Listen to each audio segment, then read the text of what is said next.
2. Good morning.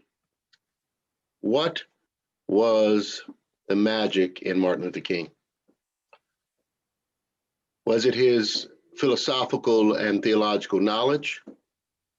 Was it his extended family, where on both sides there was a tradition of activism and social justice? Was it his chosen profession, pastoral ministry, and his education? He had a PhD in systematic theology, which, of course, both required in his tradition, African-American tradition, a greater service to your community. Was it his position or place in society, since he came from a middle-class family? What was the magic in Martin Luther King? It was all of these things, of course, that prepared him to be what he was for us. A great example of a life of sacrifice and service. But there is one more thing: his courage, his faith, his hope. He was willing to look at the ultimate fear, the fear of suffering and the fear of death. The thing that holds us back, the thing that allows us to accept a particular standard that is not up to our own: fear. The thing that holds us back and allows us to be in relationships perhaps that we need to say goodbye to. He felt this fear and pressed on toward the mark anyway. The fear of losing his family, the fear of being killed, the fear of not being believed or listened to. But ultimately, this sermon is not about death and suffering, but it is about transcending fear. It is a sermon about moving from fear to courage. It is a sermon about how we have to feel the fear and do it anyway. This message today is about the transformation that comes after that death moment. And as I write this sermon, and now I'm recording it for you, I can look over at my ceiling. You might actually be able to hear my ceiling. There's a water bucket, and water is dripping into this bucket and has for 2 days. So yes, we have sprung a leak. But I'm trying to reframe it and say that we are experiencing some sort of transformation, because water is an ancient symbol of rebirth. So I feel especially important today and fortunate for these drops coming down.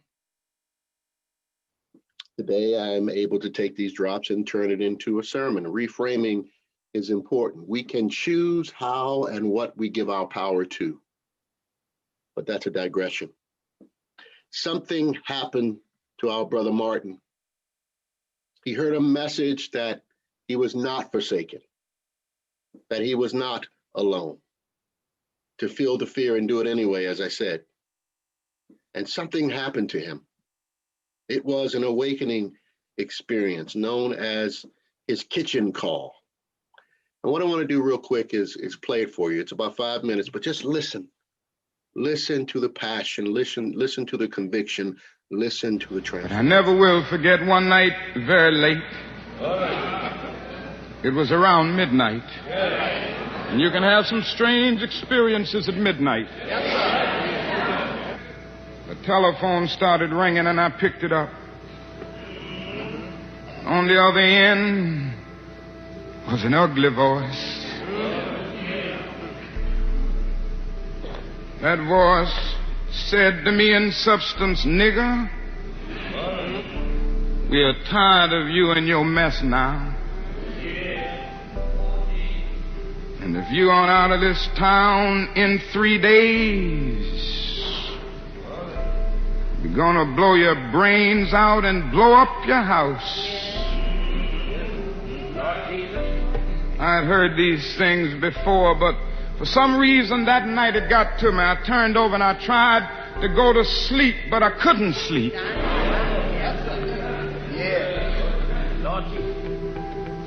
was frustrated, bewildered. Then I got up and went back to the kitchen, and I started warming some coffee, thinking that coffee would give me a little relief.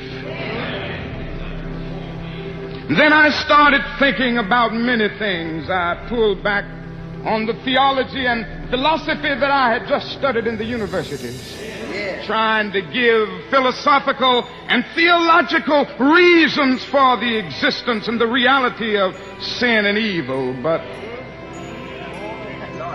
the answer didn't quite come there.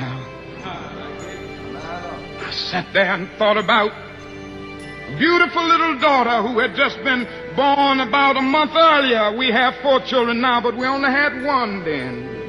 She was the darling of my life. I'd come in night after night and see that little gentle smile. And I sat at that table thinking about that little girl and thinking about the fact that she could be taken away from any minute. And I started thinking about a dedicated, devoted, and loyal wife who was over there asleep. She could be taken from me, or I could be taken from her. And I got to the point that I couldn't take it any longer. I was weak.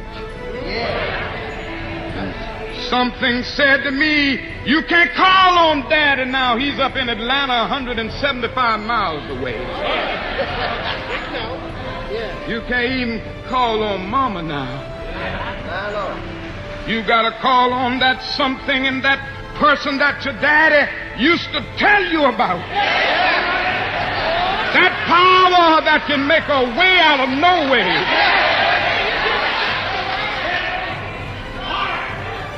I discovered then that religion had to become real to me, and I had to know God for myself. And I bowed down over that cup of coffee. I never will forget it.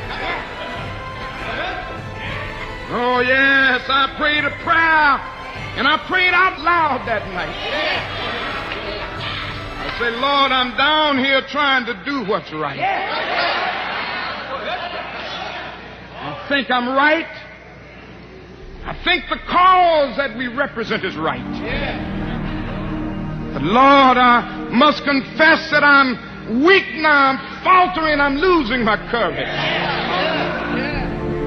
I can't let the people see me like this, because if they see me weak and losing my courage, they will begin to get weak. It seemed at that moment that I could hear an inner voice saying to me, Martin Luther, stand up for righteousness. Stand up for justice.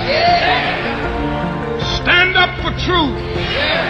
And lo, I will be with you even until the end of the world. We all have those vulnerable moments. And I think about this video, it just moves me deeply. I'm witnessing the growth of someone's soul. How little ML became king. How Michael Luther became Reverend Dr. Martin Luther King. And it's beautiful. And yes, scary. But he heard that inner voice speaking to him, and he trusted it. It was a voice he would depend on in his ministry. Selma, Montgomery, Detroit, Chicago, Birmingham, Alabama, when he was locked behind bars. Some of us don't trust that still small voice. We choose fear far more often. Daring greatly is your personal quest toward being your best self. And it's not easy. It's not easy at all. And I get it. But when we hide behind our fears, it is particularly why we have the world that we have today. The primary force in this world that is used to subdue and control is fear. If we conquer fear, we conquer life. Adversity is a teacher. And that's why it gets so much of our attention. It is a universal call for us to move from fear to courage. And sometimes we aren't ready. The path is just too scary. But daring greatly is about vulnerability. And vulnerability is not weakness, but strength. In contracting ourselves, we actually open up ourselves for expansion. What this means is you end up letting go of all that egotistical stuff, and you just surrender and say, here I am, use me, even me. You know, today I'm scared. And somehow the mystery, life, opens up. It is magical when it is found in life. But sometimes we have to flip the script, change the perspective to see it. And it takes an enormous amount of courage and some hope and some faith. But as it is written, faith can move mountains. When we are at the precipice of dying to or for something, in the middle of a transformation, as we prepare yet for another rebirthing process, when we get doused by the water, we have to learn to swim or float or tread, and it can be terrifying. Facing demons is scary.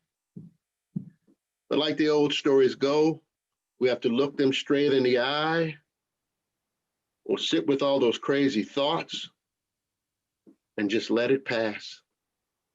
And then begin again in courage, hope, and love. For every time you make peace with your dying ego, you realize there is more to life than you realized. When you move beyond fear, you realize there's more to living. And for me, happiness is really about your ability to look at life, to see the mess, and to still see the mystery, the sublime, the beauty. While there is terror and fear and lawlessness, lies and ignorance, deception, there is also at the same time community, love, integrity, truth, wisdom, accountability, because it exists in you and in this community. We live in a nation and world that feels upside down. Change is happening fast, and many are not sure how to make sense of it all. And that's why you know that we're living in extraordinary times, exciting and excruciating times, but I remain hopeful.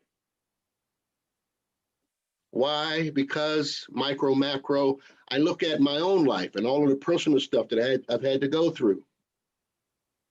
And I look at it and I realize it's led to my own evolution and transformation. And so I look at the macro now, our society, which is having this identity crisis. And I just sort of know that it is inevitable, that we're not going backwards. Oh no, that we're going forward to some sort of new paradigm. And that's why there's so much uncertainty today. In Dr. King's time, there was also a major shift happening inside and outside. Things got violent and turbulent and messy. We will have messy times in our lives, but don't let this take your joy, your hope, and your courage away from you.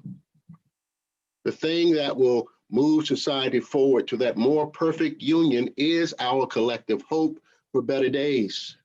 And as long as that dream lives in our collective consciousness as humans, it will live. It will persevere. Beloved community can still be possible. Or look at it this way. We choose to have faith in ourselves or our country or our world.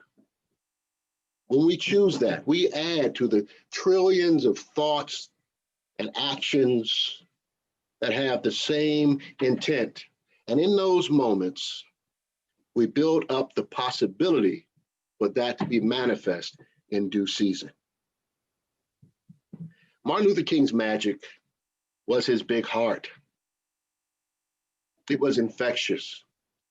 His powerful words vibrated. Why? Because King saw himself in others. He knew that we were all interconnected and interrelated in a gigantic web of life. King knew that being violent is just an outward expression of how violent we are to and with ourselves. He knew that society was just a big projected dream of clashing and colliding realities of the masses. And the ugliness and the beauty that we see is a micro projection of what is on the inside of us. As the saying goes on the walls of the ancient mystery school, as above, so below, as within, so without. And I apply that quote to the totality of my understanding in life. And part of understanding life means that I trust that inner voice like Dr. King did. And some say, well, you know, he got assassinated, John. Yes, he was killed. But his love lives on. King did not die in vain, nor did he die that day in Memphis, nor did he die because some folk decided that they wanted to go and be a mob at our Capitol. His body left the material, but his message is eternal. His love consciousness joined with all the other sages and people of love to add to those eternal energies that regenerate that love back into the world. Death is life, life is death, the eternal dance, progress to regress. What goes up must come down. Every action has an equal and opposite reaction. We know our greatest joys because of our lowest moments. And what you choose to see is what you will see. Your perception is your reality. There is ugliness in this world. I'm not saying there isn't. There's a lot of it. But we are under an illusion that we are far away from love, far away from beloved community. But there is love inside of you, and that is beloved community. Too many of us are giving our power away to the evils in this world, and we need to claim back our power. We give it away by obsessing over them. We take them back by obsessing on what is good and whole and what will bring us together.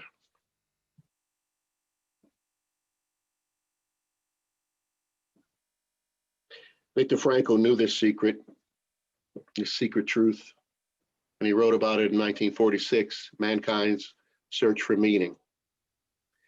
He, of all people, had the audacity to have hope while living in a Nazi death camp. Go read that book again.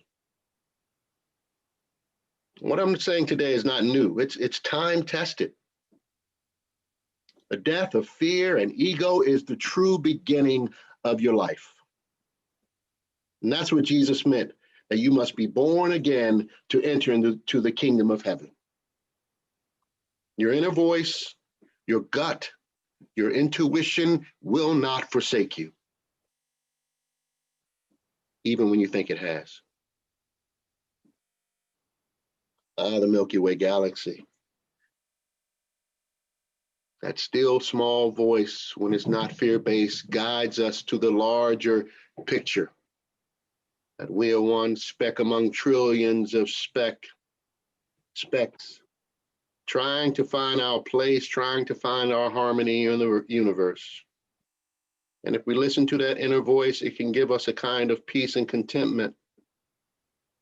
If we listen to that God or no God of your understanding, call it whatever you like, It will come and aid you as it did Reverend Dr. King. Call on it when you're afraid. Go inside yourself to figure out what's going on when you're really down. Go there sometimes you say, I have no more words to say. Go there. Go there because that place, your big heart, is connected to the all, cosmos. And to me, it is fundamentally good.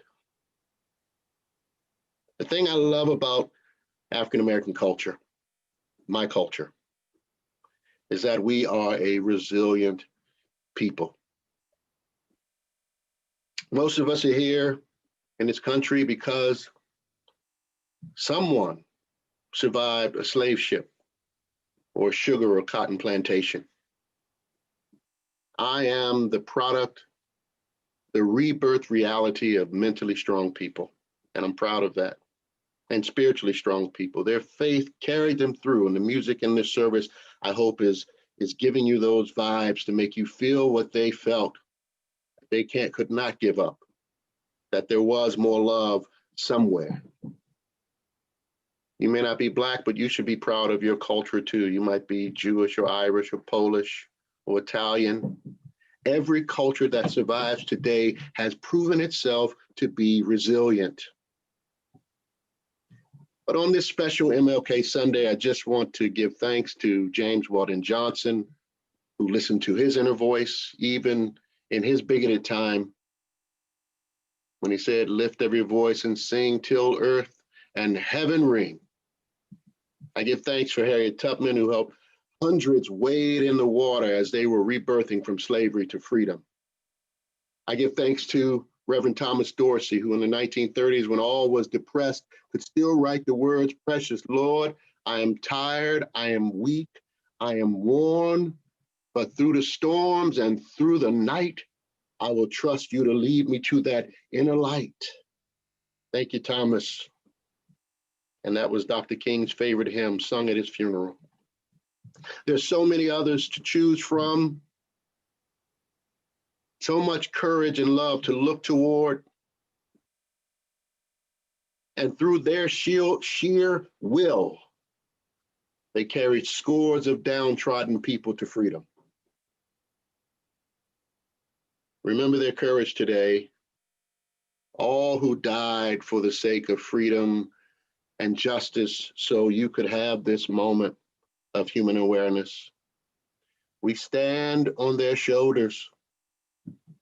And that is why, more than anything else, we must keep believing,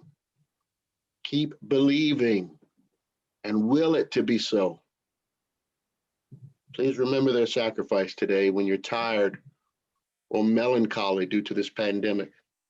When you're restless, remember those thousands of people, boys, men, women, locked in 6 by 9 by 12-foot cells, Black men for petty crimes and trumped up charges. Remember them on your difficult days. We suffer with and for them on those days so that we can remember their yearning, their desperation, their cries for freedom too. Remember your ancestors and be of good courage when you're hurting, that they died for you, that they went without and traversed many lands to be here. Remember them. When you think about the 400,000 or more who have died now from COVID-19. And some of you are healthy, many of you, most of you are healthy and safe and thriving. Remember the ancestors, remember their sacrifice and give thanks. Remember and think about the good that is manifested in the midst of all this bad. Remember that even though we have over 900 hate groups in this country, says the Southern Poverty Law Center, that there are many, many more love groups like this congregation, the Unitarian Universalist Church of Annapolis. God, good, is always happening, whether there is bad or evil occurring. So don't forget to send some love to the global consciousness through your thoughts, words, and deeds. As you stew about the state of this country, also remember that the words that we think can vibrate harmony or disharmony. This, my friends, is one way that we can dare greatly in the face of what looks like daunting odds. I don't think it's as bad as we think. It's bad, but I don't think it's as bad as we think. The world is moving forward. Something new is evolving. We will always face the tug of war in life. If we don't learn to appreciate the moments, then what is left for us in this life? I think Viktor Frankl figured that out. And when we look at fear and shame and can face those demons with courage and say, I will keep on keeping on anyway, that I am loved, that I am not forgotten, then you begin to live. And that's what happened to Dr. King in his kitchen call. He began to live by facing his fears. Thank you, Brother Martin, for your willingness to see the good in people. Thank you for believing in us when we don't believe in ourselves. Thank you for your tenacity. Thank you for your vision. Thank you for your selflessness.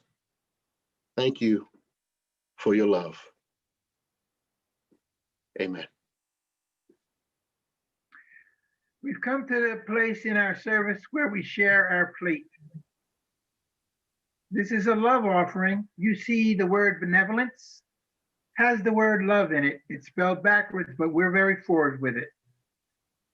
In our church, periodically, we have to help our own members with emergency response. Sometimes we need each other to talk. Sometimes we need each other to listen. And sometimes we need each other just for a little bit of money. So be generous in giving money to our benevolence offering. There are 3 different ways to give that. One is through your current pledge commitments. One is through friend donation. That is, if you're new here, you can do an ID contribution. Or through Share the Plate for the emergency fund. Each one of those has a Q code that you can use, or you can text by texting to 73256 to UUCA. And you can look in the chat to see those directions again. Give generously. This is to help one another in our own times of need.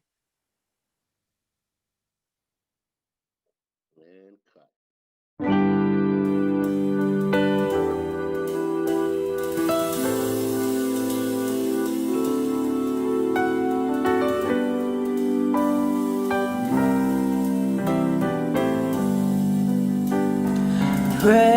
Precious Lord,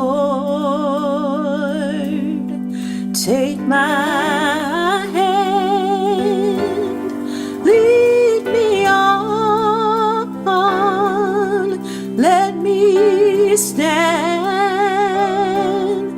I am tired, I am weak, I am worn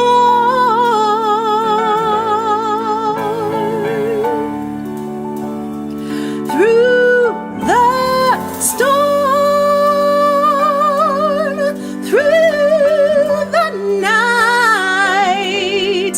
Lead me on to the light. Oh, take my hand, precious Lord, lead me home.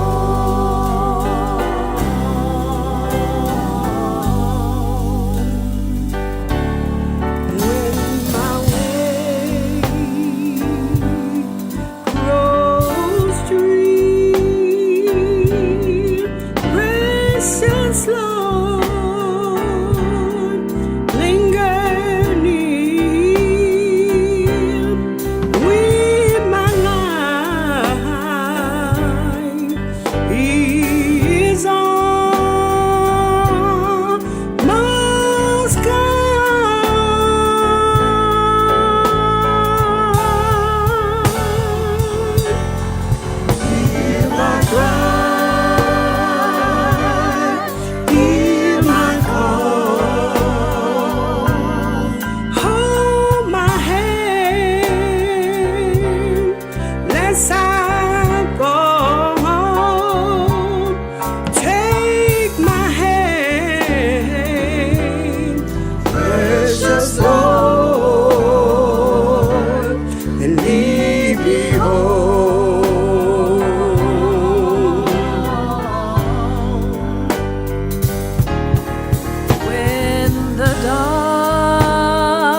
tears, and the night draws near, and the day is past and gone.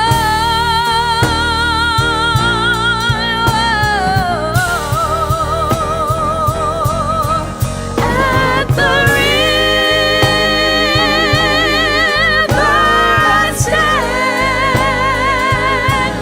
guide my feet, hold my hand,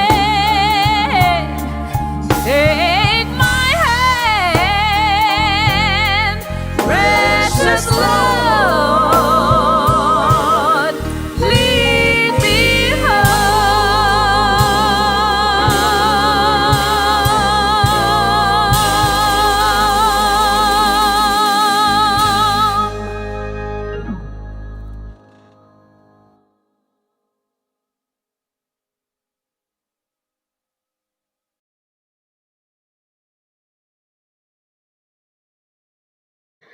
I certainly hope you've enjoyed the service today for our annual MLK service. Thank you all for being here this morning.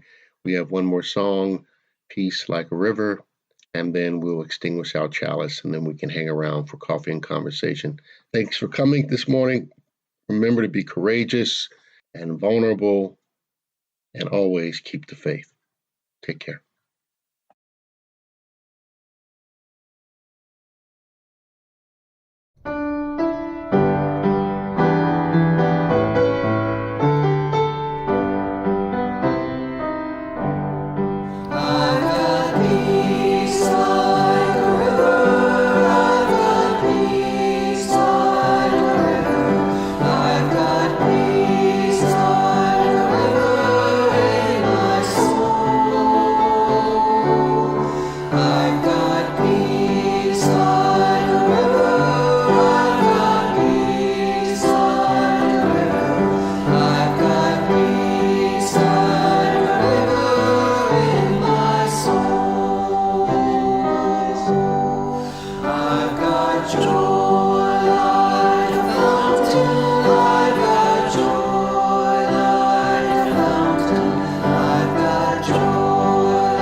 Let us all be courageous, understanding how courageous Martin Luther King Jr. was.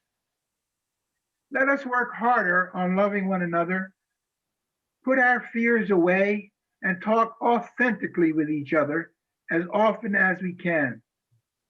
The light of the flame is extinguished, but let it blaze on in our hearts and share that light with one another. Please unmute yourself now and rejoice in our fellowship by greeting one another.